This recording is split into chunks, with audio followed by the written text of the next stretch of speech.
It began on a quiet autumn evening in 1993, the kind of evening where the air hung heavy with the scent of decaying leaves and the whispers of secrets long buried.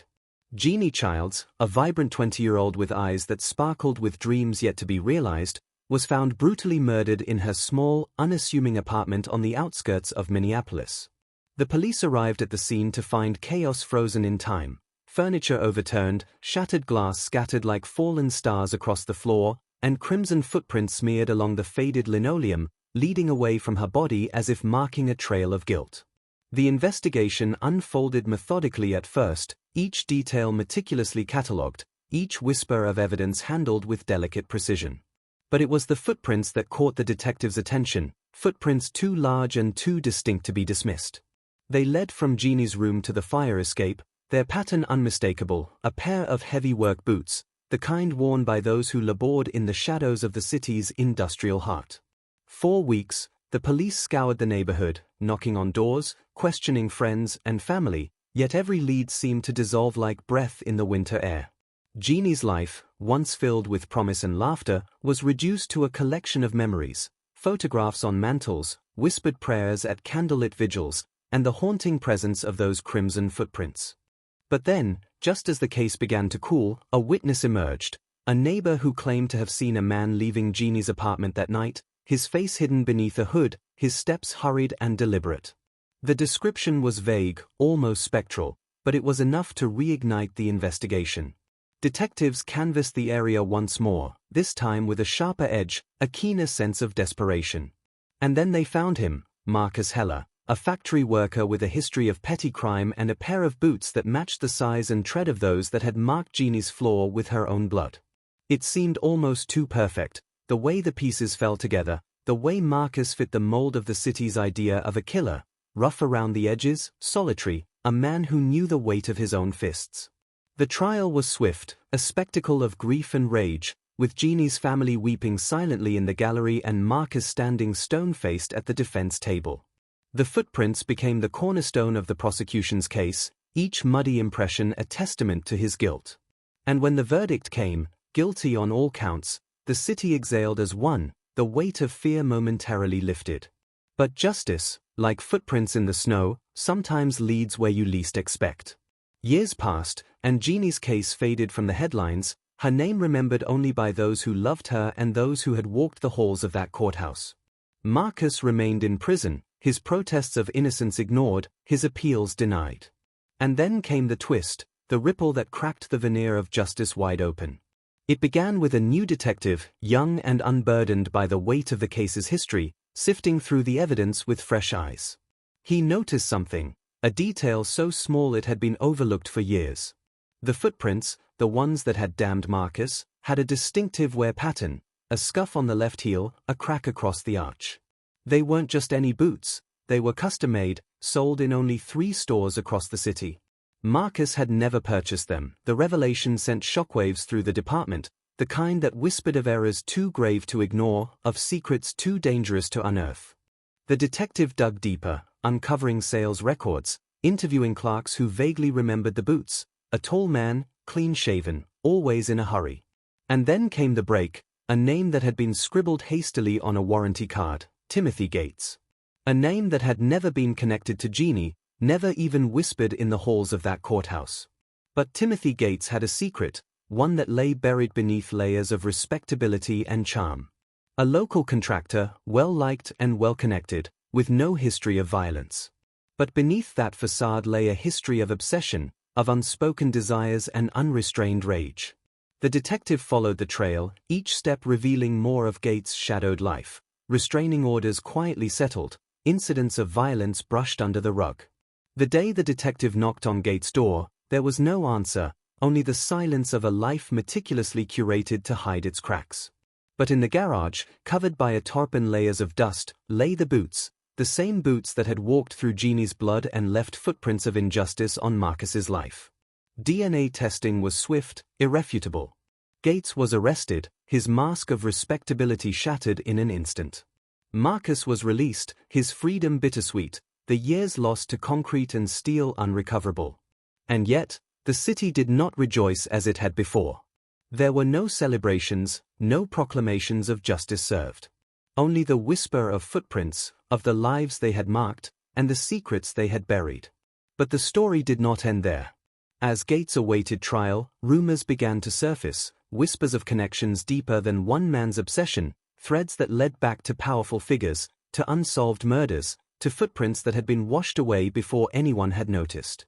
And in the quiet of his cell, Marcus received a letter, unsigned, with only 3 words scrawled across the page: "You were right."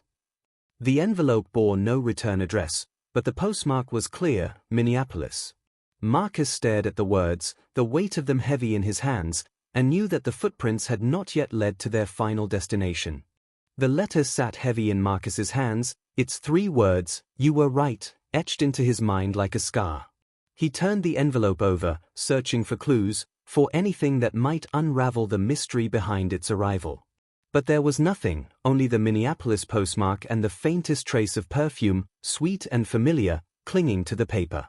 Marcus's heart pounded as memories clawed their way back, moments from the trial, faces in the gallery, whispers that had seemed insignificant at the time. He knew he couldn't do this alone.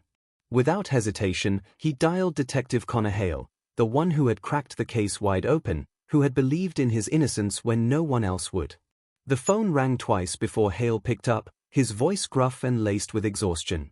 "You need to see this," Marcus said, his voice taut with urgency. An hour later, they sat across from each other in a dimly lit diner, the letter spread out between them. Hale's eyes scanned the words, his expression hardening. "Who else knows about this?" he asked, voice low. "Just you, and now me," Marcus replied. Hale nodded, his gaze flickering to the rain-streaked window. "We need to move fast. Whoever sent this knows more than they are saying." The trail led them back to the courthouse, dusty archives stacked with evidence that had long since been forgotten. Hale pulled boxes from the shelves, rifling through photographs, police reports, and witness statements. It was then that they found it, a name, buried deep in the transcripts of the trial: Sarah Finch. A witness who had come forward briefly, her testimony dismissed as unreliable. She had lived in the apartment complex, just 2 doors down from Jeanie. But what caught their attention wasn't just her proximity, it was the fact that Sarah had disappeared 3 months after the trial, her apartment left untouched, dishes still in the sink, the bed unmade. Marcus felt the chill of realization settle into his bones. "They got to her," he murmured, his fists clenching. Hale's jaw tightened. "Maybe, or maybe she ran. But if she's still alive, she might be the key to all of this." They tracked her last known address to a rundown motel on the edge of town, the kind of place where secrets go to fester and die. The manager, a wiry man with yellowed teeth and shifty eyes, barely looked up as they flashed their badges. "Room 12, he muttered, jerking his thumb down the hall. The door was ajar, creaking open with a whisper of resistance. Inside, the air was stale and thick with dust, curtains drawn tight against the daylight. And there, huddled in the corner, was Sarah Finch, her eyes wide and sunken, hands trembling as she clutched a crumpled photograph. Marcus stepped forward cautiously. "Sarah? My name is Marcus, I need your help." Her eyes snapped to his, recognition flickering there, shadowed by fear. "They told me you were dead," she whispered, voice cracking. Marcus shook his head. "I'm very much alive. But I need you to tell me what you know." Her gaze darted to the door, paranoia etched deep in her features. "They watch. Even now, they're always watching."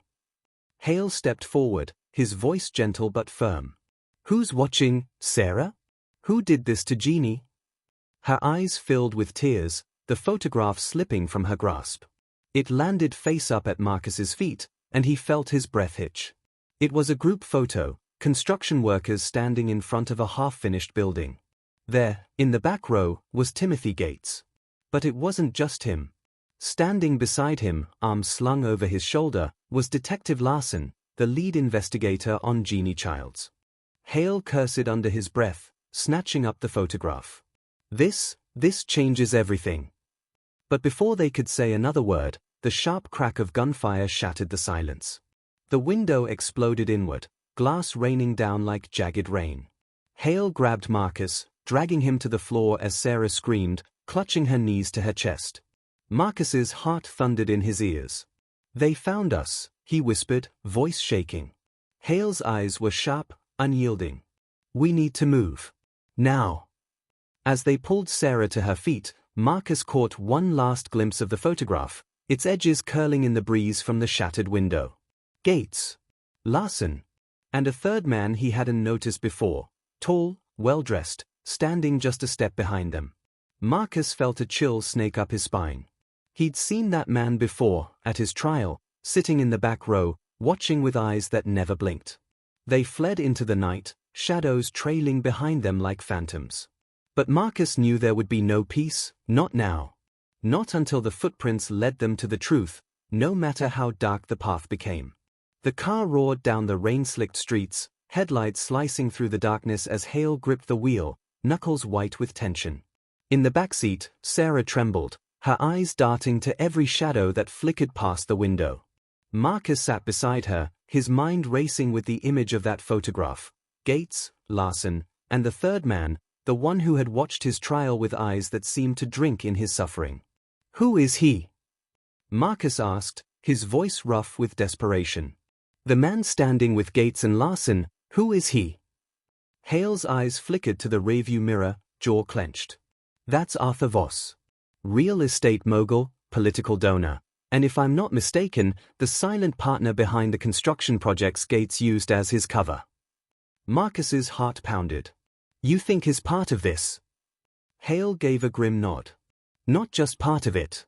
I think he's been pulling the strings from the beginning. The car skidded to a halt outside Hale's apartment, a modest walk-up with peeling paint and iron bars over the windows. They shuffled inside, Hale locking 3 deadbolts behind them before drawing the blinds. We need to figure out what Voss was doing with Gates and Larson, he muttered, flipping open his laptop and firing up files that had long been gathering dust. I need to make a call, Marcus said, stepping into the narrow hallway, his phone pressed to his ear. The line clicked twice before a voice answered, familiar and weary. Marcus? I didn't think I'd hear from you again.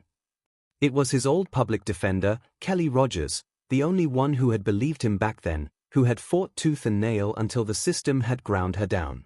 I need a favor, Marcus began, his voice steady. I need everything you can find on Arthur Voss. Construction permits, land deals, anything connected to Gates and Larson. There was a pause, then a sigh. You're opening up old wounds, Marcus. He nodded, even though she couldn't see him. I know. But they never healed right. An hour later, Kelly called back, her voice taut with urgency. I found something. Voss has been bankrolling projects all over the city, low-income housing, redevelopment sites. But here's the thing, people have been disappearing from those buildings. Tenants, mostly, no evictions, no paperwork. They just vanish. Marcus felt his breath catch. You think it's connected? Kelly's voice dropped to a whisper. I don't think, Marcus. I know. Back in the living room, Hale had mapped out Voss's business empire on the wall, red strings linking properties to names, to incidents. Sarah sat curled in the corner, eyes hollow but watching. They used the sites to launder money, Hale explained, pointing to one cluster. Construction projects that never get finished, insurance payouts on buildings that burn down, tenants that move out without a trace. Marcus swallowed hard. And Jeanie? Hale's eyes darkened. I think she saw something she wasn't supposed to. And Gates made sure she never talked. Sarah stirred, her voice a whisper. I heard her scream that night. I saw Gates leave. But I also saw Larson, he was in the hallway before anyone else showed up. He wiped down the doorknob. Her voice cracked, and Hale turned to Marcus, eyes blazing. It was a setup. They pinned it all on you because you were easy. Disposable. Marcus's fists clenched, rage simmering just beneath the surface. We need to take this to the feds, Hale said, reaching for his phone. But Sarah shot up, panic flooding her features. No. You don't understand. They are the feds. Or, they are with them. I don't know, but I heard Gates talking once, about protection, about connections. They won't let this get out. The room fell silent, the weight of her words settling like dust on their skin. Hale lowered his phone, eyes grim. Then we do this another way. He rummaged through a drawer, pulling out a dusty camcorder, its battery long dead. We go public. We make noise. Enough that they can't silence it. Marcus nodded, the fire of hope sparking in his chest. But as Hale plugged in the camcorder, Sarah's eyes went wide. Wait, I have something.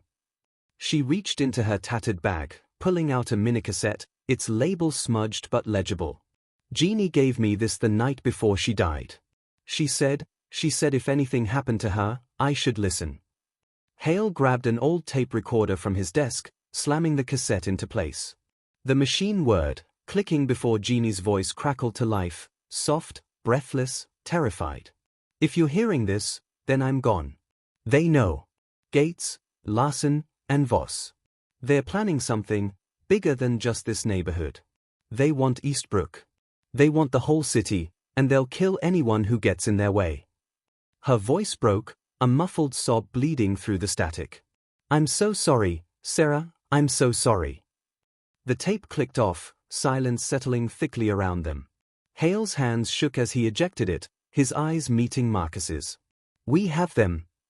But before they could say another word, the lights cut out, plunging the apartment into darkness. Hale's breath hitched. No, no, no. The power wasn't just out, the whole block was dead, lights flickering off one by one in a cascade of shadows. Marcus moved to the window, peeling back the curtain just an inch. Outside, 3 black SUVs idled at the curb, their engines rumbling, headlights dimmed. Men stepped out, dressed in black, moving with military precision. They found us, Marcus whispered, voice taut with disbelief. Hale grabbed the camcorder, stuffing it and the tape into a backpack. We go out the back, he said, voice low and firm. Sarah's eyes were wild with fear. They won't stop. You know that, right? They won't stop until we're dead. Marcus met her gaze, his jaw clenched. Then we make it count. The last thing Marcus saw before slipping out into the rain-soaked alley was the SUV's doors swinging shut and the shadows spreading out across the street like ink, deliberate and unyielding. He gripped the backpack tighter, determination burning in his veins. This wasn't just about freedom anymore. It was about justice. The rain came down in sheets, drumming against the pavement as Marcus, Hale, and Sarah darted through the narrow alleys of Minneapolis, shadows stretching long and sinister beneath the flickering streetlights. The black SUVs had spread out, headlights slicing through the darkness like searching eyes. Hale led the way, his grip firm on the backpack that held the evidence, Jeanie's tape, the camcorder, and the map of Voss's operations. We need to get this out, Hale shouted over the storm, his eyes scanning the streets for threats. They'll bury us if we don't. Marcus nodded, adrenaline surging through his veins. He could still hear Jeanie's voice from the tape, broken, terrified, but defiant. They want Eastbrook. They want the whole city. He glanced back at Sarah, whose breath came in ragged bursts. Can you keep going? He asked. Her eyes were wild with fear but steady with resolve. I'm not stopping now, she replied, squaring her shoulders. Hale led them to an abandoned warehouse just off the main strip, its windows shattered and its walls scrawled with graffiti. Inside, the air was damp and heavy with dust, the ceiling groaning under the weight of years of neglect. Hale pulled a rusty metal door shut behind them, jamming a broken pipe against the handle. It won't hold for long, he muttered, setting the backpack down. But it'll buy us time. Marcus wasted no time, flipping open the camcorder and rewinding the tape. The screen flickered to life, showing grainy footage of Voss at a groundbreaking ceremony, shaking hands with Gates and Larson, their smiles wide and predatory. Hale's eyes narrowed. We go live with this. All of it. We stream it, blast it out before they can shut it down. He pulled out his phone, hands shaking as he connected it to the camcorder. Marcus watched the screen, heart pounding. You think it'll be enough? Hale looked up, eyes blazing with conviction. It has to be. He hit the button, and the live stream began, the footage beaming out to every corner of the internet. Within moments, comments started pouring in, first in trickles, then in waves. Is this real? That's Arthur Voss. Wait, isn't that Detective Larson? Marcus's heart hammered as the numbers climbed, hundreds watching, then thousands. And then Sarah stepped forward, her voice trembling but clear. "My name is Sarah Finch. I witnessed the murder of Jeanie Childs. And I've been running ever since." Her eyes shone with tears, but she didn't waver. They killed her because she knew too much. As she spoke, Marcus saw movement out of the corner of his eye, shadows slinking through the rain outside, dark figures assembling just beyond the warehouse walls. His chest tightened. "Hale," he whispered. The detective looked up, his face pale. "They're here." The first shot shattered the window, glass exploding inward in a flurry of jagged shards. Hale grabbed the backpack, yanking Marcus and Sarah behind a stack of metal crates. "We hold them off long enough for the stream to finish," he shouted, voice resolute. Marcus glanced at the phone, the viewer count ticking higher, 20,000, 25,000, 30,000. The truth was spreading, faster than Voss and his men could contain it. Another shot rang out, biting into the concrete beside them.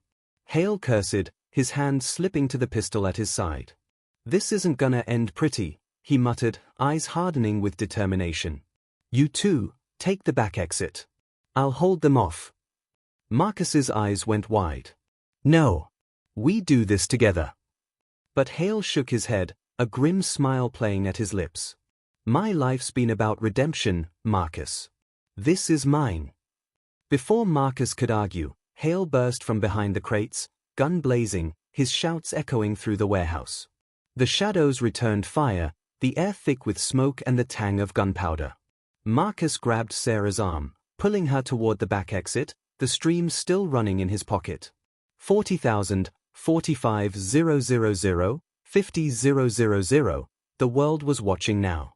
They crashed through the back door and into the storm, feet pounding against the pavement. Sirens wailed in the distance, the flashing lights growing brighter with every step. Sarah stumbled, but Marcus caught her, his grip unyielding. "We're almost there," he shouted, voice hoarse. Ahead, police cars screeched to a halt, officers flooding the alley with guns drawn. Marcus raised his hands, the phone still clutched tightly in his grip. "It's all there," he shouted. "The proof. It's live." But before the officers could respond, the black SUVs screeched around the corner, Voss's men piling out, weapons raised. The officers shouted commands, their voices lost in the chaos. And then came the explosion, a flash of light and fire that roared from the warehouse, sending a shockwave that rattled the windows and shook the ground beneath their feet. Marcus's heart dropped. "Hale!" The officers moved in, dragging Voss's men to the ground, weapons clattering to the pavement. From the crowd, a familiar face emerged, Kelly Rogers, her eyes blazing with fury. "You did it," she whispered, her hands clasping Marcus's shoulders. "It's all over the news. Gates, Larson, Voss, they're finished." Marcus felt his knees buckle, relief flooding his veins. But then, as the flames from the warehouse cast long shadows across the pavement, Kelly's eyes darkened. "But you need to know, Voss wasn't the head of this. He's just one piece.